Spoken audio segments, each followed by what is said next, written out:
Hey tribe, welcome back to the Lisa Nichols Show, where I share with you the tools that you need to design the life that you want to achieve. I'm so excited. Oh my God, everyone's blowing up the comments, jumping inside, answering the questions, asking great questions. Valerie, I love your breakthrough. Your breakthrough, girl, said that loving myself is just as important as loving on everyone else. Man, when you get that, when you understand that you are the example that everyone else is looking at on how they're gonna love you based on the way you love yourself.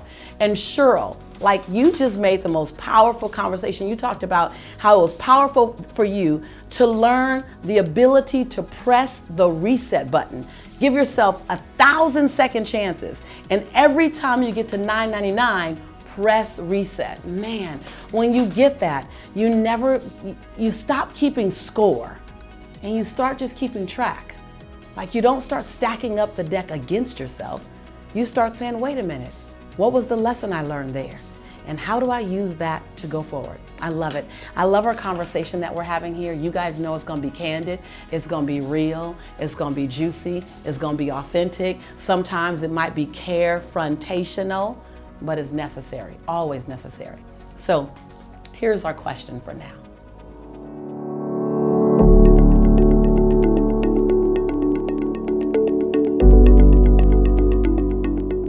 You know, in this busy world, we are being mothers, we're being fathers, we're being sisters, we're being daughters, we're being colleagues, we're being employees, we're being entrepreneurs. We're always being something that demands us to show up for someone else. The question in all of that is how do we keep our own dreams, our own aspirations a priority while serving everybody else? And here's what I know.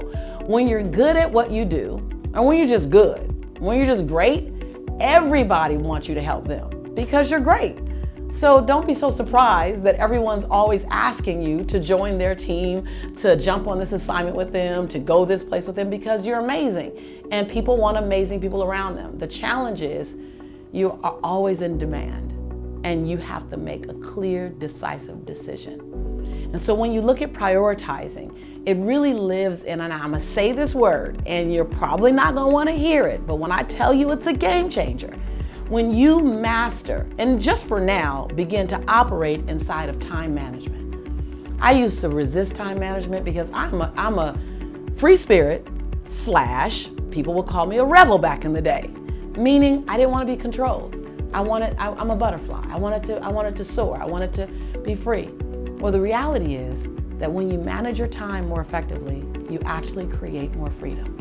That was a huge aha for me. Somebody's gonna BOL right now, like breakthrough out loud. Because when you time manage, meaning, I'm gonna use better blocks of my time. Let me give you some examples for that. I'm gonna use better blocks of my time, meaning I'm only gonna go on my email 3 times a day. I go on my email about 9:30, between 9:20 and 9:40, I go on my email. I stay in my email for 30 minutes. I'll go back in my email about 3 o'clock in the afternoon. I stay in my email again for about 30 minutes. I go back on my email one more time at 6 p.m. I stay in for about 30 minutes. That's it. I don't go in 19 times. I don't go in 20 times because 3 times a day gives me adequate time to see what's in there, see what's new, and act appropriately. Otherwise, it's throwing me off. I time block my day, about 90 minutes each time block to do a task. Even if a task only takes me 30 minutes, I time block 90 minutes because I get distracted.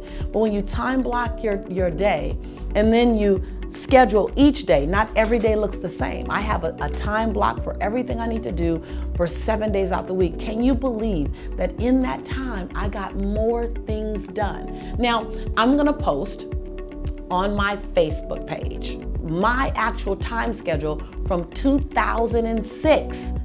And do you know that that time schedule took my revenue up 258% in a year because I was more laser focused. You're not operating wide and loosey-goosey and confused and hopping from one thing to another. You have a task owns your time. Even relaxing. even reading a book, even just chilling, even having me time with Jelani. I had that in my schedule. I know that sounds rigid, but I spent more time with Jelani when I scheduled spending time with Jelani. And you'll notice on the time management schedule that I'll show you as an example that I didn't use workout, because working out does not inspire me. The phrase working out does not inspire me. But I would use the name that speaks to the result that you want to create. So when I was checking email, it said hunting for new business. And when I was going to the gym, instead of workout, it says snatching my sexy back. You can have that too, by the way, on your gym, you can have that too. And when I was spending time with Jelani, it says bonding with Jelani. And so create the name for the result you want to create in the world versus the process to get there. The process to get there is going to be psychologically draining because it's the process. The outcome is going to inspire you. So name your task inside time management with the outcome that you want to create. So that's how do you keep yourself a priority. Number one, how do you keep your agenda a priority? Number one, set a schedule that puts your agenda in the schedule. Because when it doesn't exist out loud, it doesn't exist anywhere. That's number one. Number two, you have to become comfortable with your no. My grandmother says, baby, she starts every sentence with baby. Baby, if you want your yes to have more value, you need to learn how to exercise your no. See, your yes might not have its value anymore. Why? Because you give it away too much. You give it to too many people. You give it away too often. You're always overcommitting, and then you feel drained and frustrated, and you don't have gratitude in your heart because you're overcommitted. Well, that all started with a yes that should have been a no, or should have been a I'd love to, but not now. And so number one is more effective time management that has your agenda in it, that has your priorities in it. Right now, your agenda is covered with everyone else's task. I heard once, if you don't have your agenda, then you're gonna work for somebody else's agenda. And so number one is your time management with your agenda. And number two is operating, utilizing, and being comfortable in a no. And not an attitude no, not like a stank no, like no. Not that, just a no, not now. No, I would love to, but my plate is full. I'm free in 90 days. Just don't make, no energy, just not now. Don't be surprised when everyone comes to you. You're great, you're amazing, you're brilliant. Look at you, you're on this channel, so you know you're smart. You want a better life, you want an abundant life. Of course you're here. Of course everyone wants you. And your priorities matter. So the third thing is to remember, it's your job to fill your own tank. It's your job to fulfill your own dreams. It's your job to write the story that you're going to want to read. It's your job. So the responsibility of your dreams coming true does not belong to your husband, does not belong to your man, does not belong to your woman or to your children. So to wait and hope for them to one day see your dream as a priority, that's an unrealistic expectation. And actually, it's unfair. It's your priority. And what that looks like is carving out time. It looks like putting it on the agenda. It looks like declaring it out loud so that the world could hear. It looks like giving yourself a chance, 1,000 chances, and pressing reset if you happen to fall down or sit down or get distracted. So if you want to know what does it mean to keep your priorities, your dreams a priority, it starts with you. It starts right now. It starts right here. I know what it feels like to prioritize other people over my dream. I did it for years. I love being loved. I love love and I love being loved. And I used to say yes all the time just to be loved. And I realized that I was teaching the people around me how to treat me. That you teach the people around you how to treat you.